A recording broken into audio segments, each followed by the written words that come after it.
home, being in a wheelchair, not being able to shake the blues? Have you ever heard anyone say, if I'm a vegetable, pull the plug? No longer able to contribute to your family's well-being? Are you a severe financial burden to your family? Do you cause a severe emotional burden for your family? Those are the questions they're going to ask the veterans. And the Obama health care is exactly the same in that book, Your Life, Your Choice. Now let's review some of the stuff that's going on in our country. We've had a lot of things happen in the past few years, and I've got a lot of insight, and I just want to share them with you. The Lord spoke to me one morning and said, "Call upon me, and I shall answer thee, and I shall show thee great and mighty things which thou knowest not." And I thought, wow, Lord, that's really cool. Well,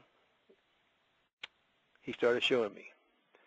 Now, I'd like to give you an example of how I've been preserved. These two incidents I've never told anybody about. Over the years, I've had many, many, many miraculous escapes. In Italy in '62, I was up on the rocks by the Tyrrhenian Sea. It was a rough sea day, and I was down there messing around the rocks, and I had them taking pictures of me. And all of a sudden, when I was standing on the rock looking up at the camera, this huge wave hit me, and it covered me completely, and I was floating in the water. And I was deposited back down on the rock that I'd been sitting on. I didn't get carried away. And I took off running up the rocks. I asked the person up there, the one of them taking the picture, I says, what was going on? Man, tanto aqua, tanto aqua. That means a whole lot of water. I should have been swept out to sea, but I wasn't. I did cut my feet. Now, I was a gross sinner then. I was backslidden, and I was living for the devil. But I was preserved. When I was 15 years old, I was jumping newspapers in a 55 Ford station wagon. And we had a guy driving. His name was Charles B. Van Brunt II. And Van was driving, and he used to be a stock car driver. Later on, I got my license, and I drove the station wagon, and I made the money each Saturday. But he was driving the route, and we were running down the road on a dirt road behind Bowie Racetrack. Near Bowie Racetrack was a horse track over there. We were going to run papers. We were running papers, and we were zooming down this gravel road. And we were going too fast. And all of a sudden, around a curve came a car. And he was headed right at us. And we had no seat belts in those days. And the car went slide right at us, and then it went past us. He stopped the car. How'd that happen? How'd he miss us? I said, what? How'd he miss us? I said, I don't know. You just turned the wheel, I guess, and you drove. No. That guy was going to hit us. How'd he miss us? We sat there. He almost got sick at his stomach. He was so shook up. Me, I was dumb. I didn't know. But the Lord protected me. So I've had a lot of miraculous escapes. But even before I got saved, I had a bunch of them. But I'd like to review some things which have gone on in our country that have happened in the past 20 years or so. And the first one I want to talk about is the incident. We're running past our halfway mark, and we'll have to go to break. Please hold that thought. We'll be right back. Okay? Roger that. Okay. This is Freedom Fighters for America Radio, fighting for freedom and liberty, and we'll return in a minute and 16 seconds.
America Radio, supporting America and the globe, listener-supported, and that means you.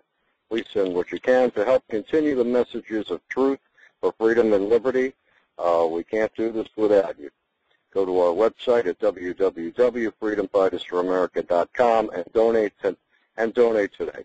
And now back to the Al Cuppett Show. Thank you, Chris.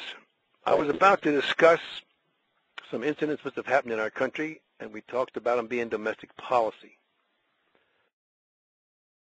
In Waco, we know in the 19th of April of 1993, this is just after the Clintons came to power. They came to power on the 21st of January of 1993. They were put in power when Ross Perot ran his mouth 2 months before election. In 92, stripped off 7% of the votes. Bill Clinton won 47%, with 43%. In 96, he did the same thing. He didn't fool me this time. Perot did the same thing, and Clinton won again. Our country's so divided, that's how they did it. Anyhow, at Waco, on the 19th of April, the place burned down. David Koresh, according to the TV set, was a nut. Well, what went on there? Well, he had guns and Bibles. He was a religious fellow of some type, a Sabbatarian. And, of course, the press blackballed him terribly. We don't know what he was or anything. Only what they told us on that vicious attacks, that he was a nut. In fact, they even snowed me at the beginning, because this is back when I was just learning what was going on. I said, well, maybe he was a nut. He was a nut. Well, he had constitutional rights. Ah, you're right, he did. So I finally started catching on to what they were doing. They had to demonize Bibles and guns because, one, Bible is where spiritual power comes from if you use the King James. The rest of them are trash. I'll prove that before the end of the show, just at the end there. And guns have physical power. Those are those two power sources, physical power and spiritual power comes from the Bible, and physical power comes from the gun. So to demonize Koresh, they demonized Bibles and guns. Well, in July, I had a friend of mine who was on a range at Quantico. It's called a KD range. He was shooting up there at the range, and there was an FBI sniper shooting up there too. And he asked the FBI guy, he said, what did you guys do at Waco? He said, we didn't do that. He said, we were backed off on the 49th day by Janet Reno, told us to back up and somebody take care of it. We thought we were the big guys on the block. He said, some guys come in those big tanks and guns and an engineering vehicle and smashed into that building and burned that place down. We had nothing to do with it. In fact, on the Waco hearings, where Sonny Bono was present, which Richard Schweiern, who was the FBI agent in charge, said no FBI agent fired a single round that day. And it was true, they didn't. Now, the BATF guys who went into that place, and when they raided the place, there were 4 of them killed. And all 4 of those BATF agents had been bodyguards for Bill Clinton during the presidential campaign in 1992, and all 4 of them died in that attack.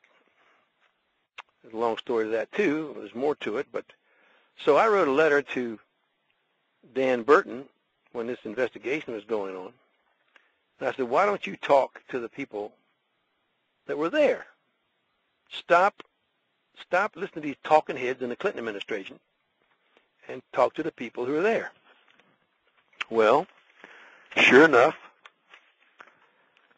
Dan Burton was planning to do that, and evidently something happened because I sent a letter to him. It had been delivered by a staffer on one of the committees, and this lady lived up in D.C., and she delivered it to several congressmen. And Burton obviously read it because he started an investigation. Well, about 5 weeks later, Colonel Ammerman called me. Jim Ammerman's a chaplain, retired. He said, I just got a call from Fort Bragg. He said, 6 men are dead now. We've got 6 widows here. The chaplain from Fort Bragg said all 4 guys who were at Waco, 3 Delta Force guys and 1 Special Forces guy, they're all dead. And there are 2 other widows, too, to make it. They were killed in training accidents and so forth. And so now we don't have the 4 guys anymore. So Burton hired a guy named Carlos Gugliotti to do an infrared